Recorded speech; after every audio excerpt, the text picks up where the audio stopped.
Last weekend, Vancouver was host to the West Coast's first slut walk. People marched to protest the victimization of those who had been sexually assaulted. The controversial walk brought men and women together to stand up for human rights. Here's my co-anchor Michael with the details. No means no! No means Marching with pride to raise awareness. no means no! The Slut Walk movement started in Toronto. They had their walk on April 3rd of this year. Constable Michael Sanguinetti of the Toronto City Police Force was speaking to a group at York University, and he said, women, in order to not be victimized, should avoid dressing like sluts. Armed with signs and braving the rain, close to 2,000 protesters took to Vancouver streets for the first ever slut walk. This dress does not mean I'm asking for it, and unless I say yes, it's a no. Everyone has their own reasons for attending. We're here to protest the idea that women deserve to be raped when they're wearing slutty clothing. The idea is that we need to stop rapists from raping, not stop women from being themselves and accusing them of creating their own rape.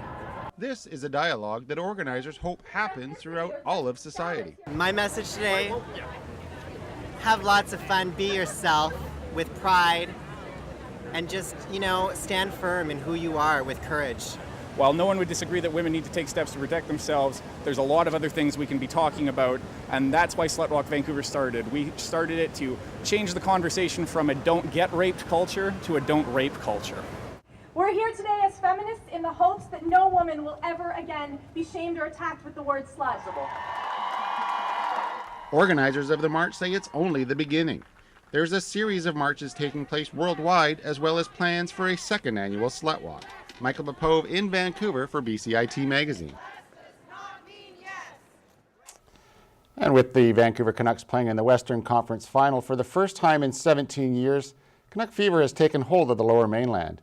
But as overstuffed sports bars are having to turn fans away, there may be somewhere else to take in the game. Justin Morissette reports.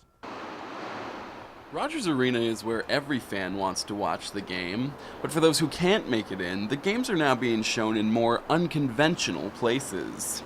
The Commodore Ballroom sold out within hours of announcing they'd be showing the Canucks, while the CBC is shutting down Hamilton Street to let people catch the action on their big screen. But as the team hits the road to San Jose, the most unconventional place of all may also be the most obvious. For fans looking to catch the playoff action, the atmosphere inside Rogers Arena during every playoff home game cannot be beat. But as bars across the Lower Mainland become more and more packed on game days, should the Canucks look at opening up the arena for away dates as well? The co-founder of CityCaucus.com, Mike Klassen, believes there's no time like the present to do just that. This is a big deal. We've been waiting 41 years to go to the Stanley Cup. This is a big deal for Vancouver. That's our team. Let's get out there and celebrate our Canucks. And what better way to do it than do it in Rogers Arena?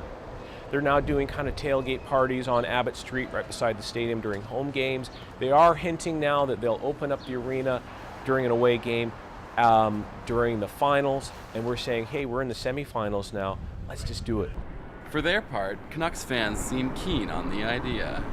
I would, yes. I think it would be a lot of fun. A lot of fun. Oh, 100%. Have a couple of drinks, watch the game, why not? Oh, it'd be crazy. It would probably be electric, just like if the game was actually being played there. I probably would if it wasn't insanely expensive. So like under $100, like $50, under $50, I'd probably go. Like 5 to 10? 5 to 10, oh yeah, I'd go. Either way, the city will continue to support its team. Justin Morissette in Vancouver for BCIT Magazine.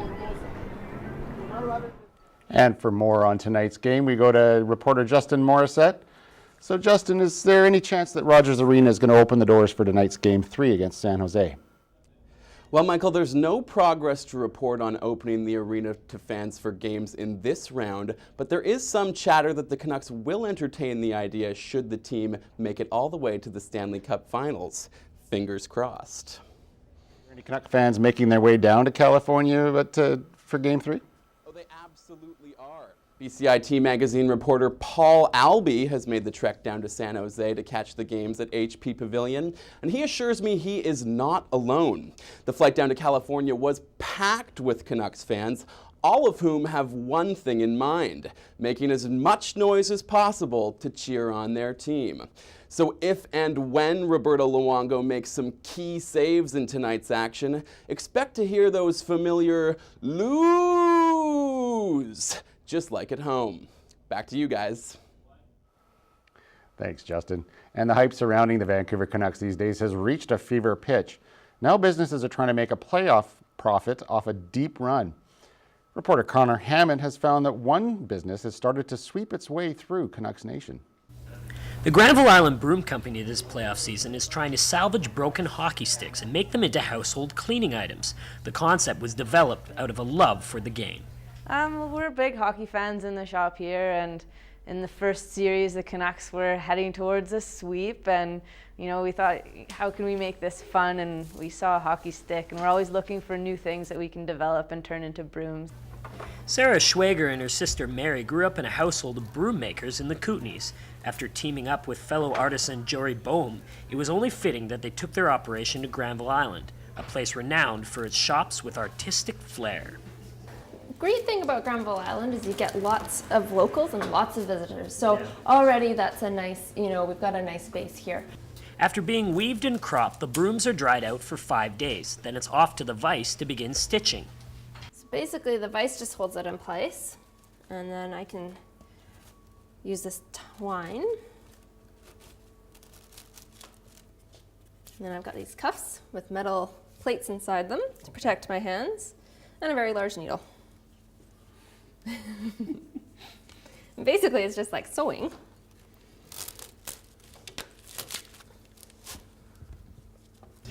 Then it's a quick trim, and voila, you've got yourself a playoff memento.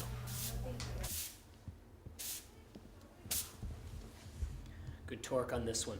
The Granville Island Broom Company will continue to make these custom brooms as long as the boys in blue continue to advance in the playoffs. In Vancouver, for BCIT Magazine, I'm Connor Hammond. Well, over the past few months, we've noticed some cold, wet weather, and that's causing some businesses to struggle. Some are unable to keep up with normal production. And as Kaylee Ramsey reports, one local winery is definitely feeling the effect. For the second year in a row, Rivers Bend Winery in Surrey is 2 weeks behind in their grape growth. Workers say there simply hasn't been enough sun for the buds to grow. I'm a field worker, and that entails pretty much looking after the vineyard, pruning, thinning during the season, harvesting. Due to the weather, our buds are lagging a bit behind. Normally they would be a bit bigger at this time of year, but since we had one of the coldest Aprils on record, and May isn't shaping up too well, hopefully we get some heat in June and July. Rivers Bend wine consultants say this affects one type of wine more than any other variety. However, there are options if they don't see the grape growth they need. With the white varieties, it's not so bad because they can be a little bit lower in alcohol and higher in acidity. But for reds, if we can't get the sugar levels that we're looking for, we might have to consider making a blush or a rosé, something a little lighter in color. Rivers Bend general manager worries the bare vines are reminiscent of last year when they dealt with the same problem. This raises questions of how consumers will be affected. The only way that it might affect the end drinker, I guess, is that the weather and the climates can change the flavors of things a little bit. It might provide more of certain varieties than others, and therefore might kind of curb trends in what wines are being purchased. Despite the late cool spring we've been experiencing in the Lower Mainland, Scheibel says sunny days like today are key. He says if we receive a hot summer, things could turn around. Kaylee Ramsey in Surrey for BCIT Magazine. Coming up next on Eye on Health, MS patients fight for a new treatment in Canada. And you'll learn about a surprising shortage of ethnic donors.